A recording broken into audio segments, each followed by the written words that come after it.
Bonjour à tous, je vous retrouve aujourd'hui pour une nouvelle vidéo dans la fameuse catégorie Parlons Tricot que j'avais créée au mois de janvier. Et j'avais créé cette catégorie à la base pour pouvoir mettre une vidéo sur les qualités drops que j'avais déjà tricotées. Et j'avais également mis une deuxième vidéo sur les échantillons, quand notre échantillon ne colle pas au modèle, comment faire les calculs pour savoir quelle taille tricoter. Donc aujourd'hui je reviens avec une vidéo dans cette fameuse catégorie, 4 mois après il était temps.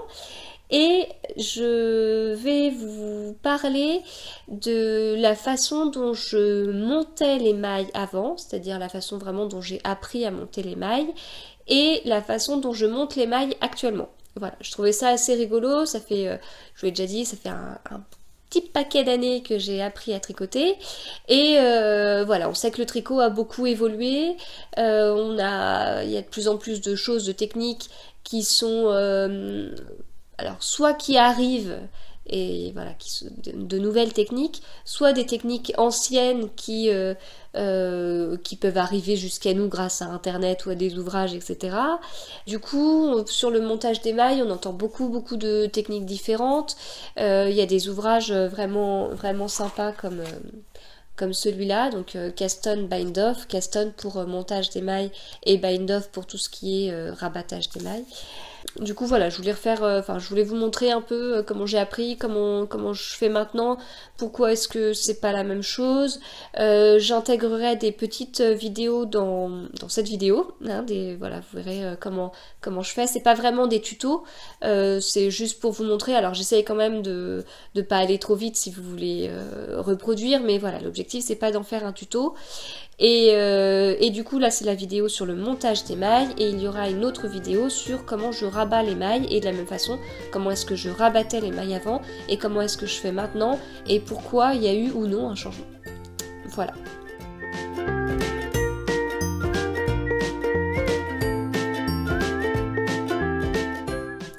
Alors, sur le montage des mailles, j'ai appris une technique très basique. D'ailleurs, j'ai pas regardé dans mon petit livre si elle avait un nom, parce que voilà, j'étais assez perturbée parce que la méthode que j'utilise maintenant n'a pas de nom.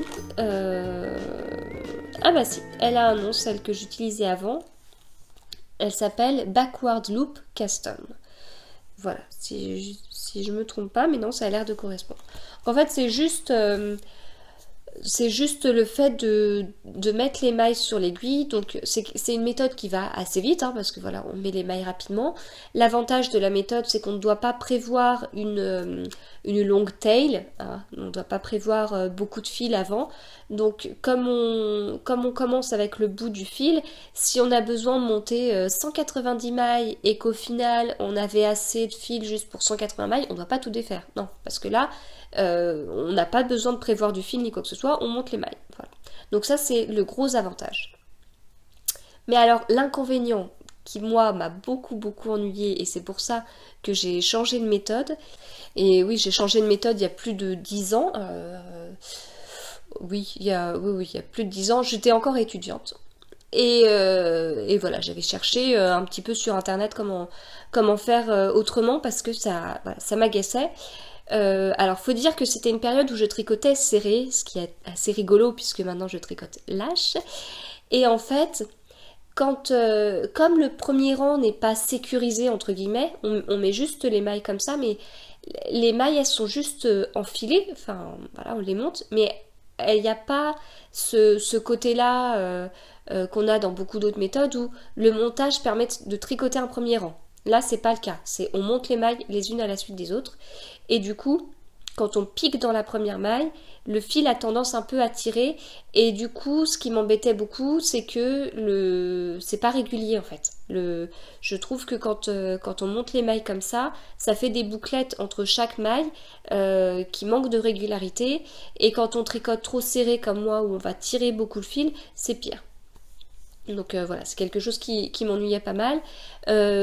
Du coup, comme on n'a pas de rang tricoté, le premier rang qu'on tricote, c'est le rang en droit, quoi. Voilà. Mais après, je sais qu'il y a des personnes qui ont toujours appris à tricoter, comme ça, à monter leurs mailles comme ça, et pour qui ça n'a jamais posé de soucis. Voilà, je pense à ma maman notamment. Voilà, alors ça, cette méthode-là, je l'utilise des fois quand il faut juste monter des mailles sous le bras, par exemple, sous une emmanchure ou des choses comme ça. Là, bon, pour 4-5 mailles, ça peut passer, mais c'est vrai que monter des mailles pour un ouvrage style 150 mailles, ça me gêne davantage. Voilà, donc c'est pour ça que j'ai préféré changer de méthode. Et quand j'avais regardé pour changer de méthode, à l'époque, la méthode que j'avais trouvée, c'était une méthode qui ressemblait beaucoup à la méthode classique qui est la Longtail Caston. Ça ressemble beaucoup à la Longtail Caston, sauf que moi, normalement sur la Longtail Caston, on prévoit donc la taille, quoi, le bout de fil. Et voilà, sauf que moi, le bout de fil que j'utilise, je le double en fait. Ce qui fait un montage très rigide, comment dire, un montage renforcé quoi. Voilà. Bon, j'ai jamais remis en question le truc, hein, je veux dire, ça fait un sacré moment que je monte mes mailles comme ça, mais c'est vrai qu'en voulant chercher un peu le nom de cette méthode et puis pourquoi du comment, c'est un peu ça, c'est une sorte de Longtail Caston renforcé, quoi, au cas où j'aurais un usage très intensif de mes tricots. Alors, l'avantage c'est que quand on monte les mailles, on tricote le premier rang en même temps. Donc cet aspect de non-régularité, il n'y a pas. Enfin là, vraiment, comme on tricote les mailles, il y a une certaine régularité qui est donnée par le fait de tricoter le premier rang, quoi.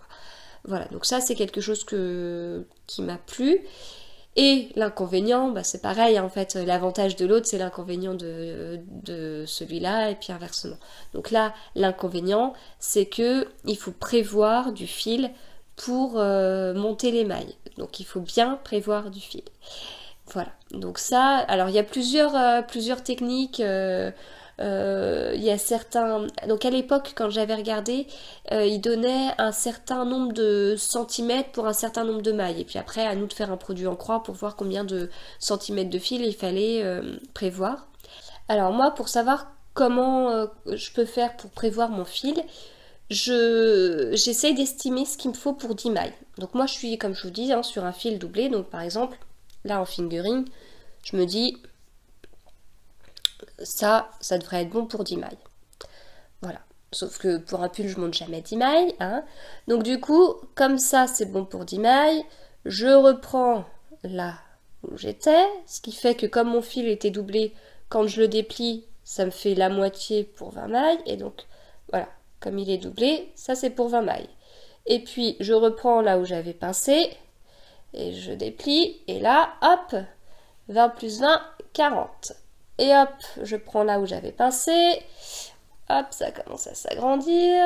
40 plus 40, 80. Donc là, j'ai l'équivalent de ce qu'il me faut pour 80 mailles. Et puis, voilà. Après, je refais. Hop, tout ça. J'ai ma pelote qui se casse la figure. Tout ça, c'est pour 160 mailles.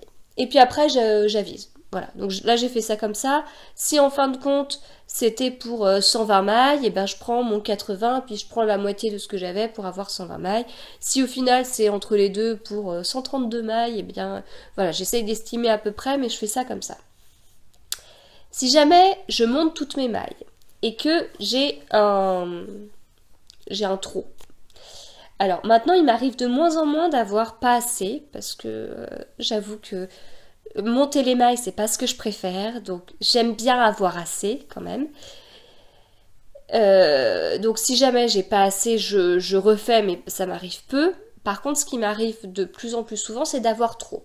Alors, il y a une période où j'étais assez carrée et où si j'avais trop de fil, ça m'agaçait et je recommençais pour tomber pile comme il fallait. Je ne suis plus dans cette période-là. Et maintenant, quand j'ai fini mes mailles, et si jamais il me reste trop de fil du style ça au bout, c'est pas grave. Donc par exemple, quand j'ai un tricot où j'ai prévu trop de laine, ben voilà, par exemple, typiquement, le JC que je suis en train de tricoter, il y avait trop de laine, hop, j'ai mon petit bout, je m'en servirai pour les boutons si jamais je manque de fil, ou voilà.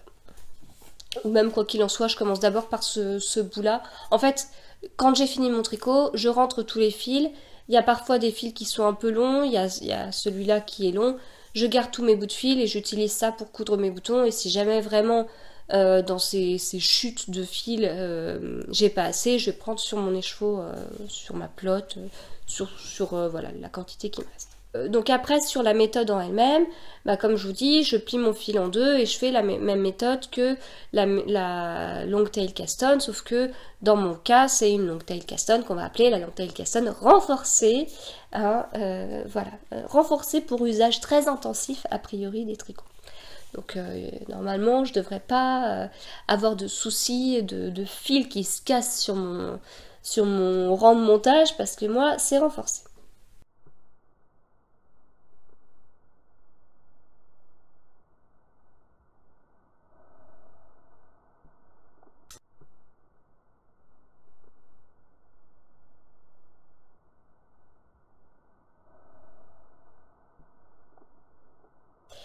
Alors, sinon, donc, j'avais acheté ce livre il n'y a pas très longtemps, Cast on Bind Off, qui donne pas mal de méthodes. Et en fait, si j'avais acheté ça, c'était pour plusieurs raisons. La première, c'est parce que je voulais à tout prix trouver le nom de ma technique de montage de mailles, mais ça, j'ai échoué. Et l'autre raison, c'est parce que dans certains modèles, il est conseillé une méthode de montage de mailles. Voilà, donc moi quand je tricote un modèle où on me dit monter X mailles, sans préciser la méthode, j'utilise ma méthode préférée, qui est celle que je vous ai décrite, et si jamais on me dit monter X mailles avec la méthode gna gna gna, et ben je vais utiliser la méthode gna gna gna. Voilà, et je vais regarder d'abord là-dedans si je la trouve pas.